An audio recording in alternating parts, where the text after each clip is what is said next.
Olá, está começando Futuramente, um podcast da CBN sobre como as novas tecnologias estão impactando a nossa vida. Esse podcast é apresentado por Marta Gabriel, futurista, especialista em inovação e tecnologia, e por mim, Carol Tamassia, jornalista da Rádio CBN. Oi, Marta. Oi, Carol. Nós aqui de novo. Vamos lá. Bom, você consegue imaginar, assim, gente, você que tá me ouvindo, né? Um médico operando um paciente que tá em outro continente, ou um robô que realiza uma cirurgia inteira sozinho? A evolução desse campo da medicina até a chegada da inteligência artificial na cirurgia robótica é o nosso tema de hoje, é o nosso episódio. Marta, a sua história com os robôs é antiga, né? Antiga. Em 2017, você escreveu o livro Você, Eu e os Robôs, em que apresentava todo um histórico dos avanços tecnológicos. O que mais te assusta, assim, ou chama a atenção nessa escalada de evolução dos robôs? Bom, agora a gente está com os humanoides, né? Então, se a gente for ver a robótica e a gente já falou aqui em alguns momentos, são áreas diferentes, que uma, né, interfere na outra ou alavanca a outra. E há cérebro e robôs, a gente pode dizer que são corpos, né? E o que a gente viu? Se pegar 2018, 2019, que a IA já estava avançando, ou mesmo depois da IA generativa bombando a partir de 2023, a robótica nem tanto. Tanto que coisas que são fáceis, às vezes, para um humano fazer, para um robô é mais difícil, como trabalhar na sua casa, tirar a mesa, ter um ajuste fino para pegar coisas, etc. E o que a gente viu, especialmente agora, recentemente, um robô humanoide na China bateu o recorde de uma meia maratona. A gente tem visto eles dançando melhor do que a gente, eles jogando, né, esportes, fazendo coisas que a gente... E lembrando, a gente está falando de um robô e aí ele faz coisas que é no top de performance que a gente não consegue fazer. Talvez eu faça muito bem uma coisa, né? Mas ele consegue fazer, e os vários tipos de robô também. Então a gente tinha os robôs já entrando, aliás, os robôs industriais existem desde o século passado, anos 70, anos 80, nas indústrias. O que a gente viu foi essa evolução e agora mais nitidamente dos robôs humanoides. E aí, por que o robô humanoide ele tem um impacto bastante significativo? Porque não é uma questão de estética, só para lembrar, o humanoide é aquele que parece com a gente, né? Com os humanos, né? Então ele tem o nosso mesmo formato, não precisa nem ser tipo androide, ginoide, que são perfeitas. Tem alguns que são quase que, né, pele perfeita, etc. Mas ter o nosso tipo de corpo. Por quê? Se o robô tem o tipo de corpo igual ao nosso, ele consegue operar nos mesmos lugares que a gente. Então, se você pegar robôs industriais, ou braços robóticos, ou drone, qualquer tipo de robô que não sejam os humanoides, ele tem que ter os ambientes para ele poder trabalhar, né? Agora, se você tem um robô humanoide, ele entra no nosso ambiente com as ferramentas que a gente já usa e começa a operar no dia zero, né? Então, serviços físicos em ambientes não estruturados, ele começa a fazer aquilo que a gente falou, tirar a mesa, etc., e fazer essas outras coisas. E ele não substitui, isso também é interessante, porque quando a gente fala de robôs em geral, ele faz uma coisa bem feita, né? Específica, ele é bastante especializado. No caso dos humanoides, eles vêm com um pacote de atividades, né? Então, se ele está, por exemplo, na sua casa, ele vai fazer várias coisas, não só uma determinada. Se pegar na indústria, um braço robótico faz sempre a mesma coisa. Você pode até programar com IA para fazer coisas diferentes, né? Na medicina, nós vamos ter um papo super bacana aqui daqui a pouquinho, mas para mim, esse é o maior salto. E os robôs humanoides, para ajudar em ambientes sociais, porque eles têm o nosso tamanho, para servir também faz diferença, né? Então, se a gente for ver algumas coisas, né, que são fator de impacto dos humanoides, não exige redesenho, né, nem em hospital, nem em loja, nem em fábrica, nem nada. Substitui as tarefas humanas como elas são hoje, então eu não preciso ter algo especial para ele.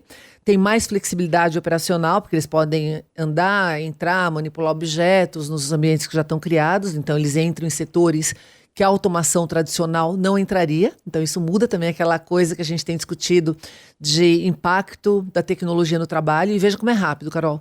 Porque se a gente pegar uma evolução de robô que começa a estar disponível, e o preço também, se a gente pegar os robôs do Elon Musk, ele fala que esse ano que vem, eles devem cair para uma faixa de $30 mil ou menos até. E isso é um valor equivalente a um carro, por enquanto, né? E deve diminuir também, para você ter alguém que vai estar te ajudando em vários tipos de tarefa. E eles estão ficando cada vez mais sofisticados nessa parte, né? Um problema que a gente tem no mercado de trabalho, eles reduzem a vantagem de mão de obra barata. Porque em alguns países, em alguns lugares, não vale a pena você colocar a robótica, o robô e tecnologia de maneira geral, porque ainda é mais caro e às vezes tem que fazer todas essas adaptações, não dá para você colocar. E a mão de obra no lugar é mais barato. Agora, com esse tipo de tecnologia, você começa a substituir atividades, né, ou entrar nessas áreas. Então, ele expande a automação dos serviços físicos, da mesma forma que a IA impactou bastante todos os serviços cognitivos, criativos. Os robôs, de maneira geral, mais agora especificamente os humanoides, eles tendem a impactar bastante os serviços físicos de humano. E perceba que há uma diferença entre na era industrial, que os robôs só faziam automação na indústria, para agora que eles entram no nosso dia, no cotidiano, e isso deve começar a acontecer de uma maneira... Até a gente teve um bate-papo no episódio do iFood com a Isabela, ela falando como ela experimentou isso na China com os robôs entrando num grau de sofisticação maior, né?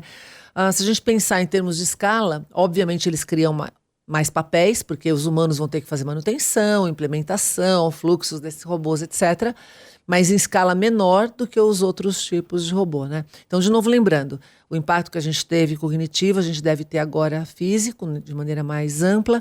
E se a gente for pensar, robô é corpo, e ele pode ser operado por humano também. Então, se a gente pegar um exemplo, na medicina, que nós vamos ter um papo aqui, um médico pode operar um robô à distância para fazer uma cirurgia, né? Que é diferente de um robô que faz procedimentos usando IA, que ele vira autônomo para tomar determinadas decisões, que é o caso, por exemplo, de um drone autônomo, né? Eu posso pilotar um drone, e aí eu estou usando a minha inteligência para pilotar um robô, um corpo que voa, ou ele pode usar IA e ser autônomo e tomar decisão e voar para fazer um determinado tipo de objetivo, né?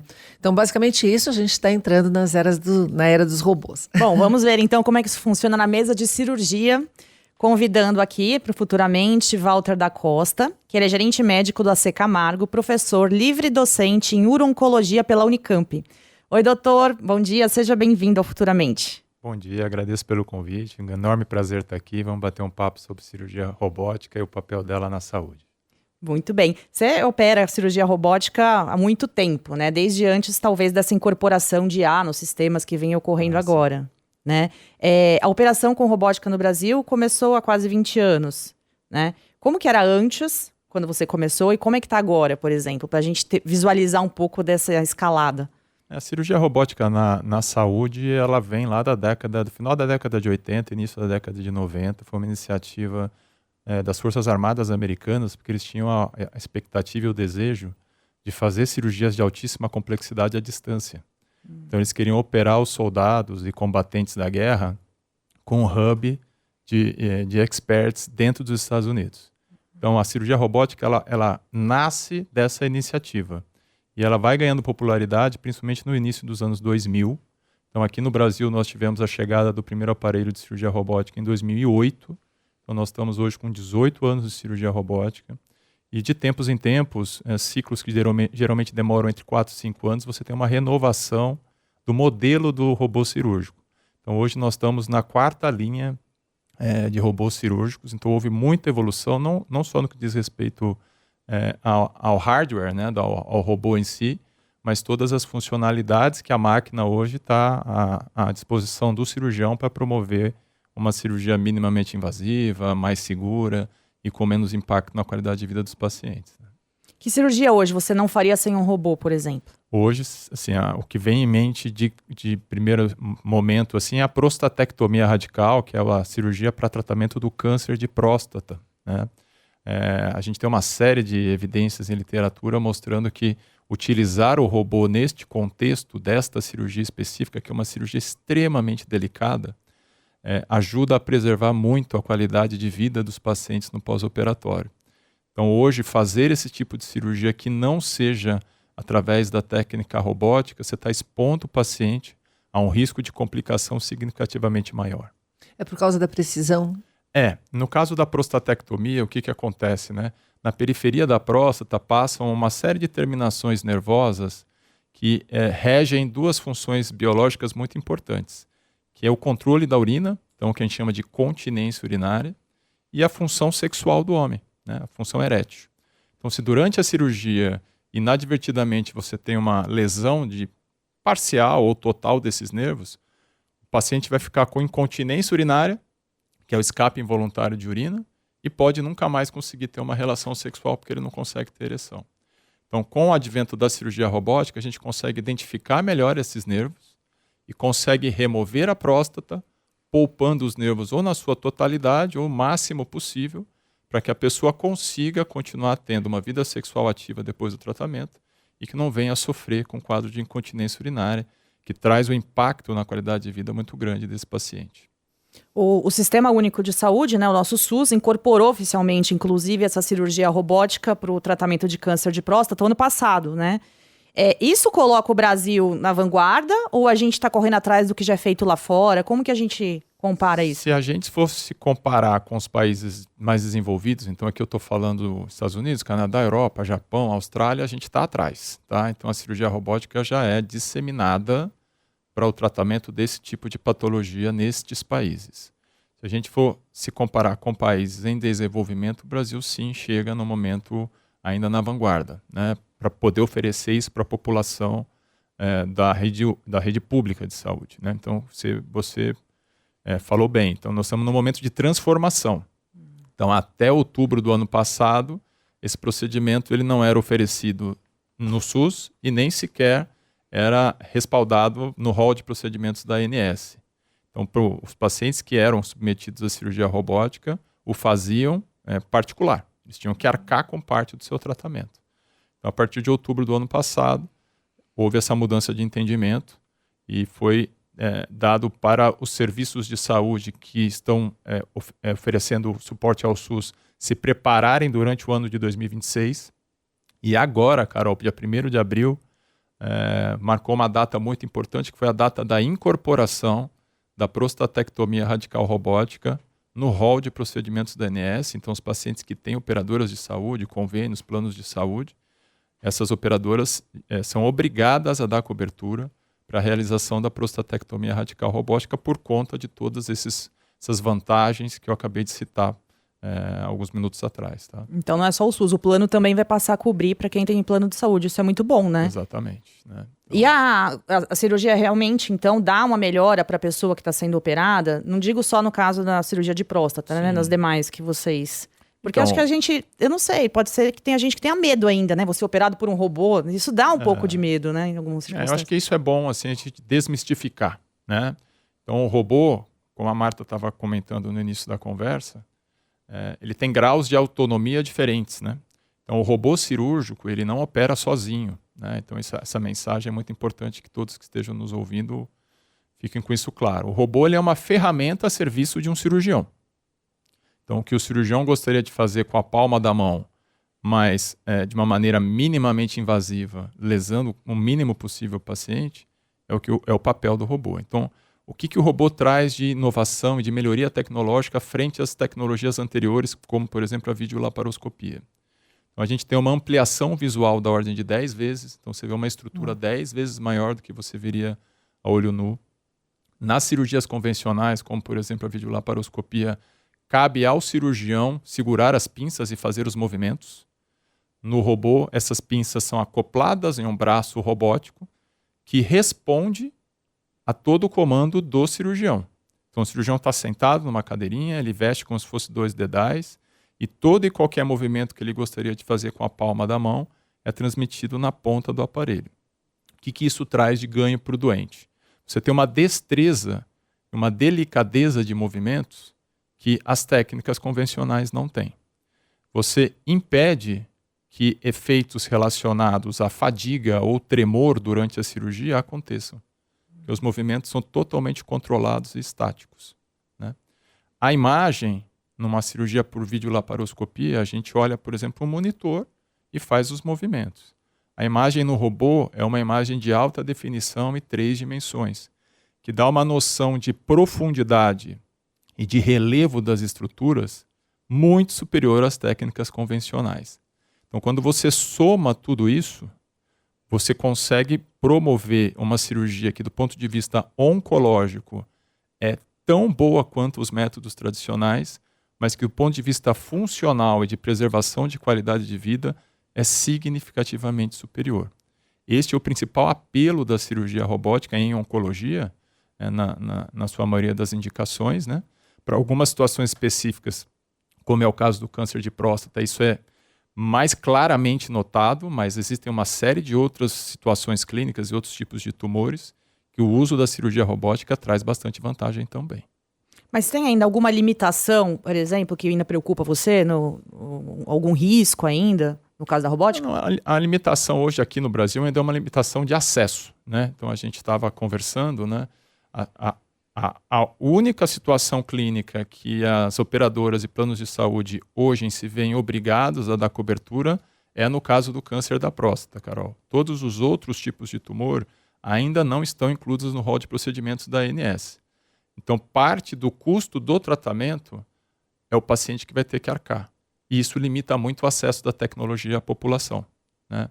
Então, como a gente está nesse momento de transformação e de inclusão do tratamento do câncer de próstata neste momento, muito provavelmente a médio prazo, curto, médio prazo, outros tipos de situações clínicas e outros tipos de tumores nos quais a adoção da cirurgia robótica traz bastante vantagem, isso vai ser incorporado também.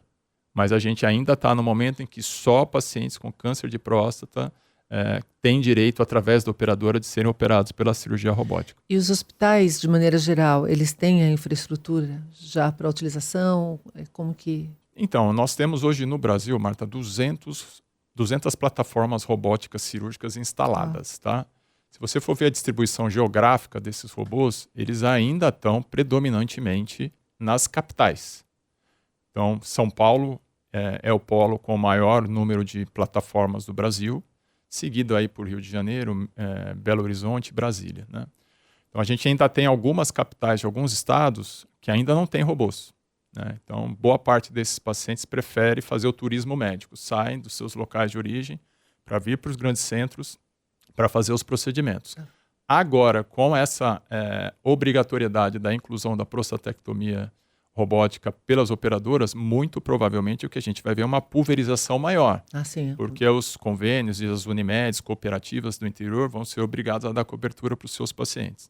Então é muito provável que a gente veja uma popularização maior do uso dessas plataformas, né? Somado a isso, outros players de indústrias que fabricam plataformas estão entrando no mercado. Então, a patente da empresa que desenvolveu a plataforma robótica caiu há alguns anos. Então, o que a gente está vendo é uma competitividade maior dessas empresas que fabricam o hardware, né, o robô em si. E isso traz uma diminuição de custo, que é bom para o mercado, né, e aumenta o acesso para os pacientes também. Que legal. A gente está vendo, que nem você falou, um momento de transição, né? Mas eu queria perguntar uma coisa.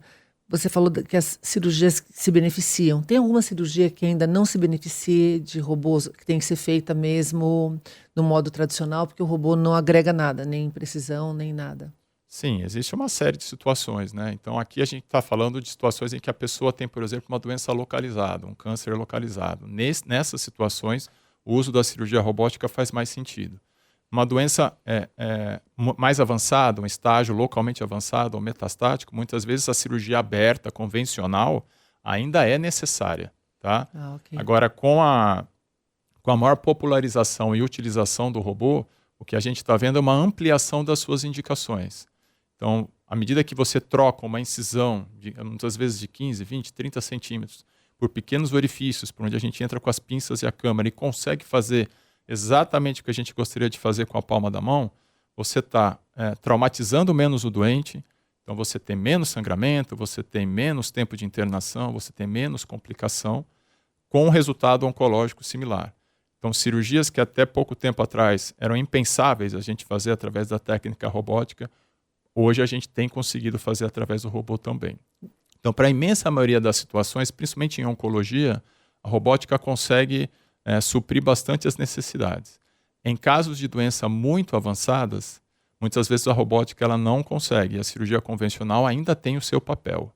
Para vocês terem uma ideia, no Brasil, o ano passado, a gente teve algo em torno de 45 mil cirurgias robóticas no ano, tá? Se você for pegar o volume total de cirurgias no SUS, é de 2,6 milhões. Então, hoje, a cirurgia robótica representa apenas 0,5% do total de cirurgias robóticas realizadas no SUS. Então, apesar da expansão e do aumento do número de cirurgias realizadas, ainda é um pedacinho muito pequeno do que pode ser expandido futuramente. Tem um potencial enorme, enorme, enorme. Que já que a gente vai disponibilizar isso para os pacientes do SUS, como que a gente forma essas pessoas, né? Parte delas já está formada. Então, são médicos, cirurgiões que já têm uma carreira híbrida, que não estão dedicados somente ao SUS. Então, eles também têm o seu consultório particular, ou trabalham em algum hospital privado e já fazem cirurgia robótica.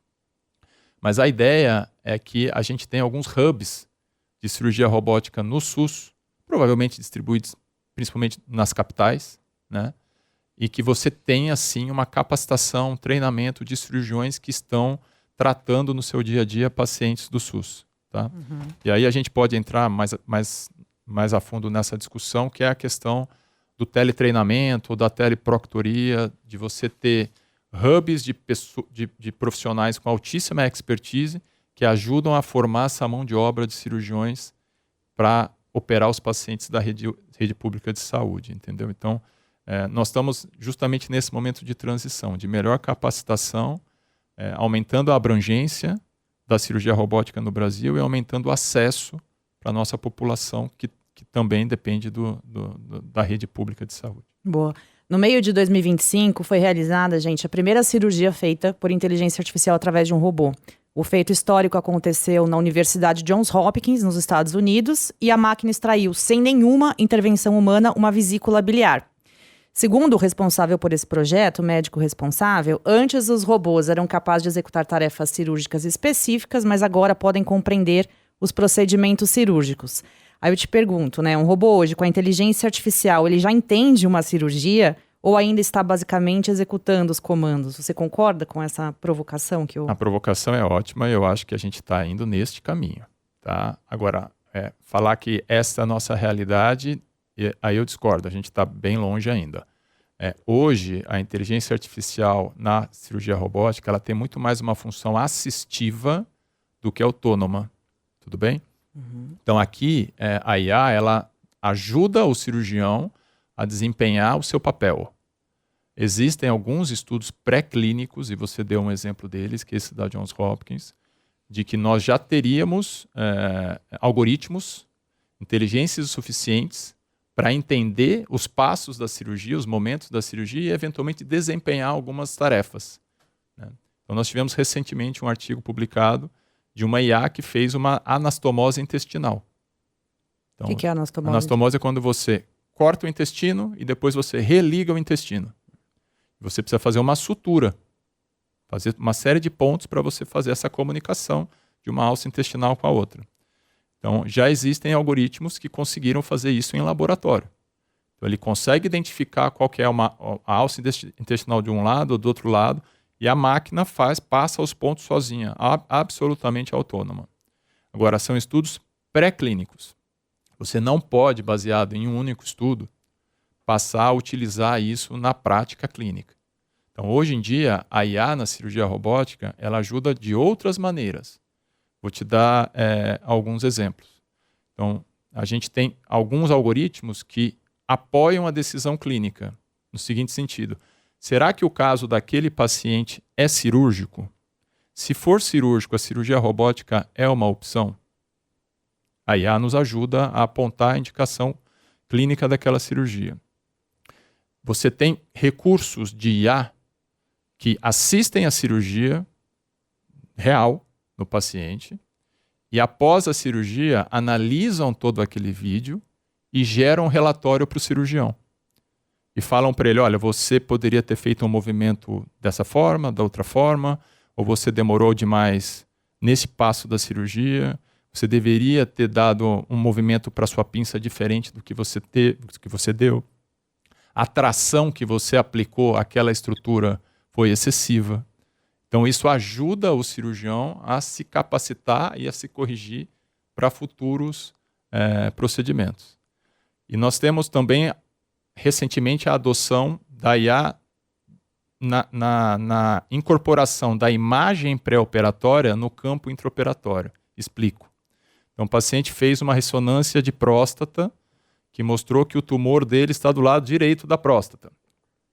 A IA pega aquela imagem da ressonância, faz um modelo em 3 dimensões, reconstrói e, durante a cirurgia, projeta aquilo na pelve do paciente. Qual que é a função disso? Olha, se eu sei que a doença está mais do lado direito, isso me ajuda a definir qual que é a margem cirúrgica daquele paciente. Então, no momento que eu jogo a reconstrução dentro do corpo do indivíduo, eu consigo ter uma visão mais detalhada, individualizada para aquele paciente. Então, você personaliza o procedimento. E isso é feito através de algoritmos de inteligência artificial. Então, a IA, no momento, ela tem apoiado a decisão do humano, do cirurgião, mas ela não ainda está sendo utilizada do ponto de vista de uma máquina que faz a cirurgia com autonomia total. Nós vamos chegar lá, eu não tenho dúvida. Tá? Quanto tempo vai demorar? Provavelmente alguns ou bons anos, mas ainda não. Se a gente for fazer uma analogia, é muito o que está acontecendo no mercado. A gente também tem os agentes que poderiam fazer várias coisas hoje, então estão sendo usados em ambientes controlados, para não acontecer de você aplicar erros, riscos, tem que ter uma evolução nisso. Só que lembrando, na área da saúde é mais crítico, porque você está tratando com vidas. Qualquer erro pode ser fatal. Então, eu acredito que na área da saúde, apesar dos avanços enormes, e a gente deve ter esses avanços tanto na IA quanto na robótica do lado de cá, lá tem sempre um critério muito mais, e tem que ser, né, mais criterioso para você incorporar e substituir qualquer tipo de procedimento, tem que ter uma segurança total, né? Eu fico pensando ainda, né, porque a gente sabe que toda cirurgia tem risco, a gente sempre ouve falar isso, né? Mas a tecnologia, em algum momento, ela não pode adicionar mais riscos? Por quê que eu tô perguntando isso? Então, tem uma cirurgia feita à distância. Aí tem um atraso na internet, um delay, né? Entre o comando que o médico deu e a execução ali no paciente. Quem que responde? O provedor de internet pode ser acionado? Ou ainda, se o robô falha, a empresa que desenvolveu o robô, ela também é arrolada no processo ali? Esse é um tema também bastante recente, né? Então, nós tivemos uma lei, né, do Ministério da Saúde de 2022, que chama-se Lei da Telesaúde, na qual você tem essa discussão da telecirurgia. E o CFM também, da mesma forma, soltou um parecer no mesmo ano, tentando definir responsabilidades, que é o que você está trazendo. Então, aqui, em discussão de telecirurgia, a gente tem 2 esferas que são importantes a gente debater. A primeira é a questão técnica. Então, existe estrutura de internet, de velocidade, de latência suficiente para suportar aquela quantidade de dados nas 2 instituições, aquela em que o cirurgião está promovendo a cirurgia à distância e na outra instituição, no outro hospital onde o paciente está. Então, existem critérios mínimos de latência e de criptografia, que a gente tem que falar de LGPD. Então, esses dados eles não podem escapar. Uma cirurgia não pode ser invadida por um hacker, por exemplo, e que você vai expor um paciente, todos os dados, ou eventualmente ter um efeito de um hacker durante um procedimento cirúrgico. Então, esse é um ponto de preocupação. Então, não é qualquer hospital ou instituição que consegue proctorar à distância, ou seja, ensinar à distância, ou receber essa orientação à distância, né? Então, este é um ponto. O segundo é da regulamentação, que é da responsabilidade, que aí você tocou no ponto nevrálgico. Então, se acontece nós temos ali uma irregularidade de sinal, e isso gera um dano ao paciente. De quem é a responsabilidade? É do cirurgião que está operando à distância? É da equipe cirúrgica que está lá no momento? É das 2 instituições? É do provedor do sinal? Então, a gente ainda não tem isso tão claro, tá, Carol? Mas a gente caminha para uma responsabilidade compartilhada, em que todos os players que estão participando daquele processo vão assumir parte da responsabilidade, tá? Um ponto de suma importância. Qualquer procedimento de telecirurgia demanda que uma equipe cirúrgica capacitada esteja do lado do paciente. Isso que eu ia perguntar, tá? Porque eu imaginava isso, que do lado de lá você tenha algo deu errado, tem alguém que possa assumir e continuar dali para frente, né? Isso deveria ser um dos critérios. Isso está na resolução do CFM. Então, qualquer problema técnico que interrompa essa transmissão, Tem que ter uma equipe capaz de assumir por completo o Porque está procedimento. acompanhando, inclusive, né? Está acompanhando o passo a passo ali, ou seja, acontecer alguma coisa, você tem como entrar naquele momento, não vai começar do zero, você já sabe o que está acontecendo, Exatamente. né? Está acompanhando. Essa questão da responsabilidade compartilhada é super discutida com os carros autônomos também, com qualquer coisa autônoma, né? Então, é a mesma coisa que pode acontecer. Um carro autônomo atropela alguém, ou acontece um acidente porque alguém bateu nele e aí ele desviou, e de quem que é a culpa? É do dono do carro, é de quem fabricou, é do software, é do sinal da internet, e essa é uma discussão recorrente porque não tem uma solução fácil para isso, né? Para determinar e ver quem que contribui, tem cargas aí. É compartilhado, mas teria que evoluir para que as várias partes que estão envolvidas sejam não penalizadas inadequadamente, mas alguém tenha responsabilidade, ou alguns tenham responsabilidade. Essa coisa da telecirurgia, cirurgia à distância, chama muita atenção, né? Eu vi um caso de um médico na Flórida que operou a próstata de um paciente em Angola. Aqui no Brasil também tem outros exemplos, né? De cirurgião num local, paciente no outro. Traz pra gente mais alguns casos curiosos, assim, porque para muita gente isso ainda é coisa de ficção, né? Não, você deu os exemplos mais emblemáticos, né? Então, no ano passado, a gente teve esse caso desse paciente que foi operado em Angola por um cirurgião em Miami, né? Então, eram 11 mil quilômetros de distância entre os dois hospitais, a cirurgia transcorreu super bem. Recentemente tivemos o caso aqui no Brasil, entre um hospital privado aqui de São Paulo e outro de Porto Alegre, um tumor de próstata, inclusive, uma prostatectomia radical. E mais recentemente, uma conexão entre o ICESP, que é o Instituto do Câncer do Estado de São Paulo, e o Hospital Universitário, que fica aqui do lado, de cirurgias que foram feitas à distância entre o ICESP e o HU, né? Então, todos esses procedimentos mostraram que, do ponto de vista técnico, quando bem preparadas as duas instituições, é plenamente factível. Não existe uma limitação técnica. Eu acho que hoje a questão principal está justamente na questão da regulamentação e da responsabilidade. Mas, se você me permite, eu acho que a telecirurgia talvez ela tenha um papel muito grande na questão da capacitação de jovens cirurgiões, em que você pode estar realizando uma cirurgia num local um pouco mais longínquo, sendo monitorado ou proctorado por um cirurgião que tenha uma experiência maior em um grande centro. Então, o Dr. Walter não precisa ir até Palmas para ensinar um cirurgião a fazer a cirurgia lá. Eu posso fazer essa orientação à distância. Posso apoiar esse jovem cirurgião a fazer o procedimento à distância. Então, nesse contexto de oferta da cirurgia robótica dentro do SUS e até mesmo dentro da saúde suplementar, talvez a telecirurgia nos ajude a promover uma melhoria de qualidade do procedimento cirúrgico para todo o território nacional. Então, de um hub super especializado aqui num grande centro, São Paulo é um exemplo, mas tem outros, você consegue disseminar conhecimento e expertise técnica para esses jovens cirurgiões que estão entrando na plataforma há pouco tempo. Então, isso tem um potencial enorme para a gente, levando-se em consideração que somos um país continental e que é difícil você estar em todos os lugares ao mesmo tempo. Então, eu acho que isso tem um potencial muito grande de democratizar o método, sabe? Aumentar o acesso da cirurgia robótica em território nacional. Isso é incrível, né? E dessa forma que a gente está caminhando, você pode então dar um palpite, ou o que você acha que pode ser da cirurgia robótica nos próximos 10 anos aqui no país? O que a gente pode alcançar com isso?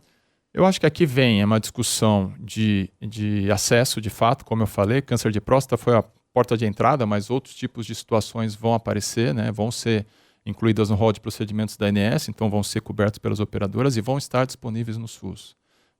Então, gradualmente isso vai acontecer e a popularização vai chegar. Outro ponto, como eu falei, é a chegada de novos players, novos fabricantes que barateiem a estrutura do robô e que possibilitem que instituições que até então não teriam como adquirir por questões financeiras consigam fazê-lo, né? Então, isso de fato vai acontecer. O terceiro ponto é essa questão da telecirurgia, eu acho que veio para ficar também. Nós vamos ter que nos defrontar com a questão da responsabilidade, mas eu acho que tem toda uma justificativa para isso. E por último, vem a questão aí sim da incorporação da IA no movimento cirúrgico, né? Então, até que ponto os algoritmos vão poder auxiliar a realização do procedimento e que ganho isso traz no frigir dos ovos para o doente, né? Porque não adianta nada a gente vir com novidade, com custo adicional, sem que isso se traduza a um ganho real, prático para a pessoa. Então, se esses estudos todos, iniciais, pré-clínicos, conseguirem nos confirmar que existem, por exemplo, uma recuperação mais precoce das suas funções biológicas, menos efeito colateral do tratamento, e você, ao permitir um tratamento menos invasivo, menos agressivo, você tem menos complicação, isso se paga. Isso é custo efetivo, né? Então, acho que o próximo passo da incorporação da IA além de falar que é exequível, que dá para fazer, qual é o resultado prático desta incorporação. Benefício, né? Isso ajuda a reduzir custo na área da saúde, no sistema de saúde, que é uma discussão enorme hoje em dia, né? Eu acredito que sim, é uma questão de tempo, isso vai acontecer. Então eu vejo que nos próximos 5, 10 anos tem muita novidade chegando. Nós estamos assim, começando uma grande transformação. Posso fazer uma provocaçãozinha final? Claro. Porque na área de utilização de drones, outras áreas de robótica, você tem um distanciamento entre aonde a coisa, por exemplo, na guerra, onde a coisa acontece e quem está operando à distância, né?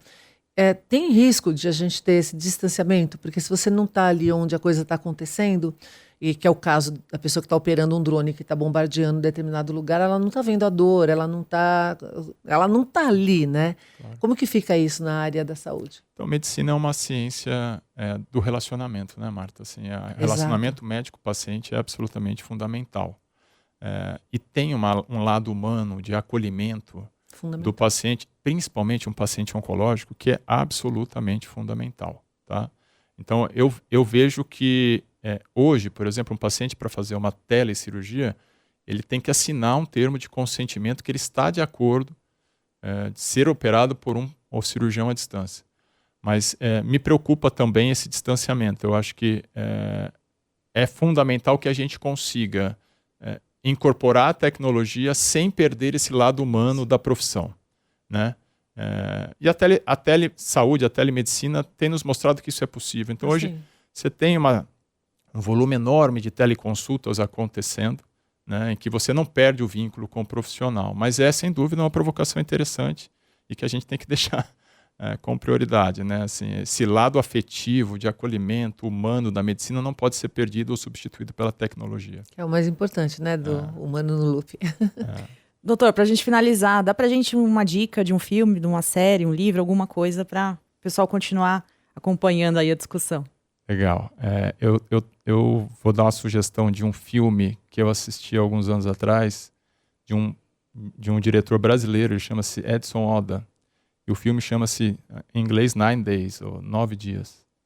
É um filme super interessante, que fala a respeito de uma entidade mística que tem o papel de, em 9 dias, selecionar se as pessoas merecem ter uma oportunidade e ingressarem na vida. Então é um contexto pré-vida. E aí ele faz uma série de testes e análises, seleciona alguns candidatos e no final só um vai ter a oportunidade de viver. Esse filme é altamente introspectivo e realça a sorte e a bênção que a gente tem de estar vivendo hoje em dia num mundo em constante transformação, cheio de coisa bonita, legal acontecendo. Então, ele dá uma mexida com a gente. É um filme lindíssimo, recomendo que vocês vejam, principalmente porque o diretor é brasileiro e é paulistano, e é um rapaz brilhante. Muito bom essa dica. Esse vale a pena. O livro que eu tenho de cabeceira, que eu leio assim diuturnamente, já é um clássico, mas é o livro Meditações, de Marco Aurélio. Para quem não conhece, Marco Aurélio foi um grande imperador romano, ele era um imperador filósofo, uma pessoa brilhante, que escreveu esse livro como se fosse um diário para ele próprio. Então, esse livro não era para ninguém ler, era para ele ler. Então, frente a uma série de desafios, dificuldades que ele tinha no dia a dia, ele ia lá, anotava, e quando ele estava um pouco perdido, ele ia ler o que ele tinha escrito antes. E é incrível como você vê que os desafios e os conflitos humanos são os mesmos. De 2000 anos atrás para hoje, é exatamente a mesma coisa. Então é um livro que te ajuda a não fugir da adversidade, não fugir da dificuldade, muito pelo contrário, persegui-la, se transformar e ter uma vida plena. Então, é um livro muito bacana, que eu acho que ajuda a gente a encarar essas complexidades todas do mundo moderno. Especialmente agora, né? Eu acho que esses livros de estoicismo, esse livro é incrível, mas, né, as pessoas às vezes não sabem o quanto que, lembra como um imperador romano, né? Mas o quanto que ele está ligado nessas reflexões profundas da vida. E agora, por isso que a gente está tendo esse aumento dessa corrente de estoicos, que é o momento que você precisa pensar nessa conexão. Eu adorei que você trouxe, no caso, a indicação do 9 Days, eu não assisti, estou louca para assistir agora, mas é sobre a vida, né? Pensar na vida. E traz meditações que também é para você pensar na sua relação com o dia a dia, na morte, né? Eles estão muito ligados em aceitar a finitude para que você consiga. Então, adorei, mesmo porque a minha, né, indicação era o Transcendence, que é um filme de 2014, que é outra provocação, né? Se a gente começa a ter não só cirurgias robóticas, mas as substituições, utilização de prótese, se misturar com a tecnologia cada vez mais. Agora a gente já tem substituição de lentes, que a pessoa enxerga mais do que enxergaria com a vista natural. Se no momento a gente transcende e vai ficar no computador, que é outra discussão também com relação à vida. Então, deixar aqui essa pimentinha para as pessoas lerem. Boa. Marta, então, o que mais a gente pode levar dessa conversa? Vamos para o nosso quadro Takeaway. Takeaway. A gente está falando aqui mais especificamente de cirurgia robótica, de robôs na cirurgia robótica, mas a gente começou falando um pouquinho dos robôs que são corpos, e a IA, que é cérebro. Robô, que é operado por humano, ele usa a inteligência humana, e os robôs que são operados por IA são os autônomos.